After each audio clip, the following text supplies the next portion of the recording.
Having trouble climbing so far in Act 3? Maybe you think you're stuck in Elo Hell. Well, I'd love to share with you some of the biggest tips that helped me climb to the Radiant rank. I hope that these tips can help you achieve your next promotion and potentially hit Radiant someday. Hello fellow gamers, my name is Stray and today I'm super excited to share with you some of the top reasons why you might be stuck in your rank and unable to climb. If you guys enjoy this type of content, please comment down below which tip helped you the most or which one you already do. Before we dive straight into it, we have our question of the day. What do you guys think about the next agent release? Personally, I really hope it's another smoke agent as I really feel like the meta heavily favors Omen right now and there's not really many other choices. Hopefully, with the introduction of another smoke agent, it will help mix up the usage between Omen and Brimstone and this new agent. Anyways, enough about what I think. What type of agents do you guys want to see come soon? Okay, let's start with the most common issue I hear many players tell me. These players will often state that their teammates are holding them back from achieving their desired rank. Every once in a while, any player will get games that are nearly unwinnable. At the end of the day, you can't win them all, but if you win more games than you lose, you will climb anyway. So the key to climbing the rank ladder is recognizing how to play properly with teammates you don't necessarily trust. This is even more important if you're the type of player that is queuing alone or with one or two other friends. Okay, so how do we deal with teammates that we feel are subpar in our expectations or aren't really playing the way we hope they would?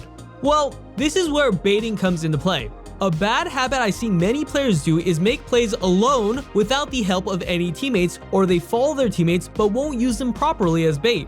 Using a teammate as bait is essential to climbing the ranks, as if you let them do their own thing and die for free, now you and your team are at a disadvantage. So start being more conscious of how your teammates are positioning themselves. Are they looking to play aggressive? Are they holding the angle? By asking yourself these questions, you can get a better feel on how your teammates like to play, and by matching their style, you can start to help them when they do decide to do something.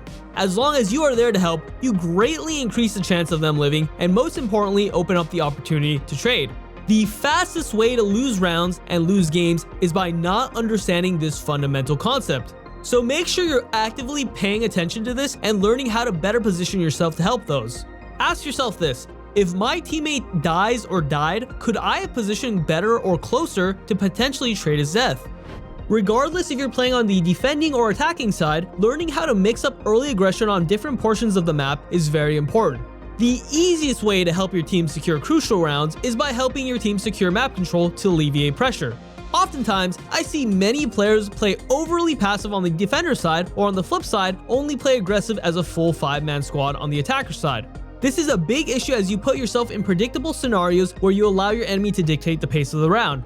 For example, playing passive on the defender side for all the bomb sites and hoping to win out against any enemy pushes will often result in your teammates getting out-traded if they are a decently coordinated team. If you are able to make an early coordinated 2/3-man push in certain parts of the map, you can often catch players off guard and put your team in a player count lead.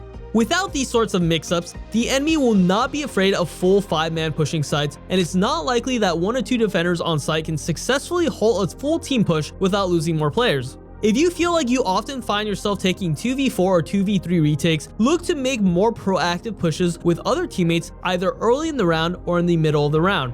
Even if you don't get a kill, now you have more information on where the enemies can be playing and can help your team be more prepared for aggression on other sides of the map. On the other hand, if you're not making aggressive plays on the attacker side, you open yourself up to flanks or early aggression from defenders like I previously mentioned. Try finding weak points in the defense where you can play aggressively with 1 or 2 other players.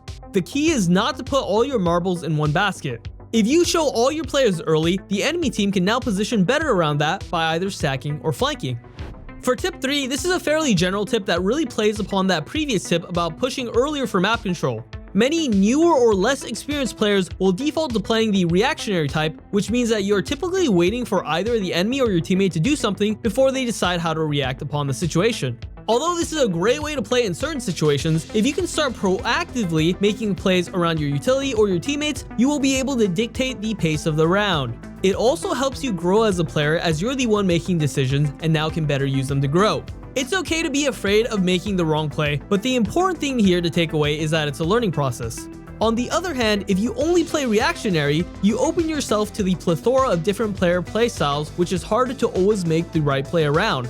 So again, keep in mind that proactive plays are necessary at helping develop you as a more well-rounded player. One thing you can absolutely learn from many of your favorite streamers or pro players is that they love to play high impact agents, especially in ranked. This is because ranked play, even in rating queues, isn't as serious as scrims or high level tournaments. They should really be utilized to hone your individual skill and talent. With that being said, I think the best way to do so is by playing agents you feel that you can provide the greatest impact on. Obviously, there will be times when that agent is not available for you to play, but if you're interested in climbing faster, the best way to do so is by having 1 or 2 agents you can feel most comfortable on that can enable you to carry the hardest. The easiest example of this is obviously by playing any duelist, but some players function better on other agents. Don't feel afraid to test new agents out and see what fits you the best. Once you find that out, really hone in on that agent and play as much as you can with them.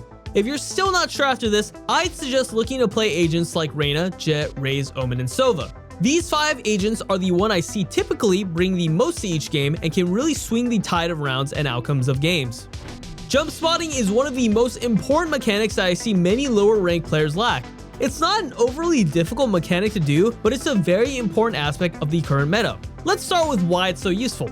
Simply put, the closer you are to a wall, the earlier an enemy will see you before you're able to see them. So by jump spotting close to a wall, you show a small part of your body and you distort the player model in a way to make the shot extremely difficult to capitalize on. Additionally, the minimap shows enemy players even before you can visibly see them with your character model. You can use this to jump spot enemies without even visibly seeing them. This technique is extremely useful as you don't always have the luxury of utility or extra help from teammates to help spot if somebody is holding the angle you want to peek. So by doing a proper jump peek and looking at your minimap, you can often see if there's an actual enemy holding that position. The easiest way to do this is by holding the W key, jumping with all that momentum and full swinging back around with your mouse movement. Let me quickly showcase the easiest way to do it that doesn't require any counter movement, which I could cover in a more advanced guide. By jumping forward and dragging your mouse movement in a 180-degree motion, you essentially jump in a half-circle motion. You can do this both on the offensive and defensive side to spot enemy or bait shots for information. And quickly before we move on to our next tip, I'd like to shout out our new Call of Duty ProGuides YouTube channel. If you're like me and have been playing that game on the side recently, there are some cool videos in the works, so stay tuned. So moving on to number 6, once you've learned how to successfully pull off a jump spot peek, the next step is also being comfortable shoulder peeking, coupled with bait shooting. This is especially useful to learn if jump spotting isn't getting you that value that I described earlier. If you are pitted against a strong operator user, using a jump spot alone will usually not fool them. However, if you couple that jump spot into a quick shoulder peek and a few bait shots, they will usually think that you're swinging them. Once you hear the shot fire, you can take some space because the operator has a fairly long shot in between each shot. The more you do these techniques and get used to the operator pressure, the faster you'll react to that shot and properly take the space that they've given up. I want to start off tip 7 by saying that being consistent with your warm-up routine is far more important than having the right one. Each person has a different set of skills and the things they need to work on will vary from person to person. So let me explain how I currently like to warm up, and then I'll discuss how to create an extensive warm-up routine that you can adopt for your own future use.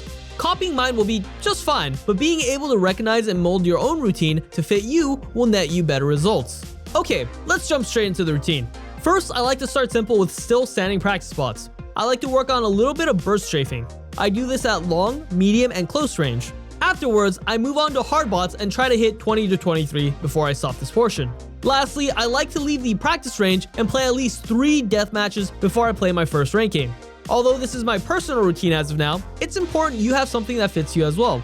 Regardless if it's through the range, deathmatch, or even outside third-party aim trainers, when you go into your games, you want to make sure you're not thinking about your aim and playing the game to your fullest potential.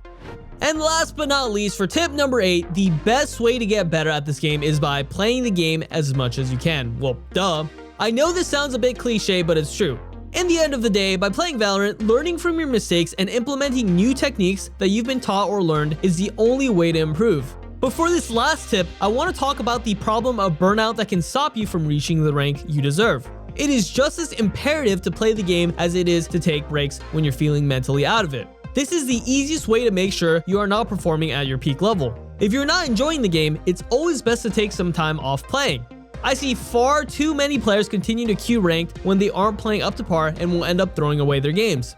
Even those that play Valorant for a living will take days off to reset their mental so they can perform better in the future. I would recommend taking a break from playing ranked anytime you feel irritated and go do something else. The game will always be there for you when you feel ready to play again.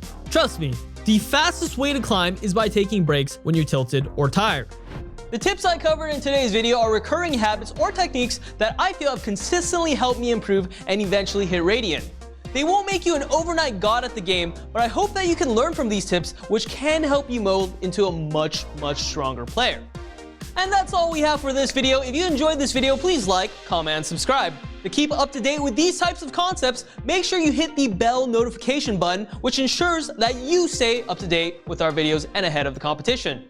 If you want to learn more about these techniques, go head over to ProGuides.com for the best Valorant on-demand coaching.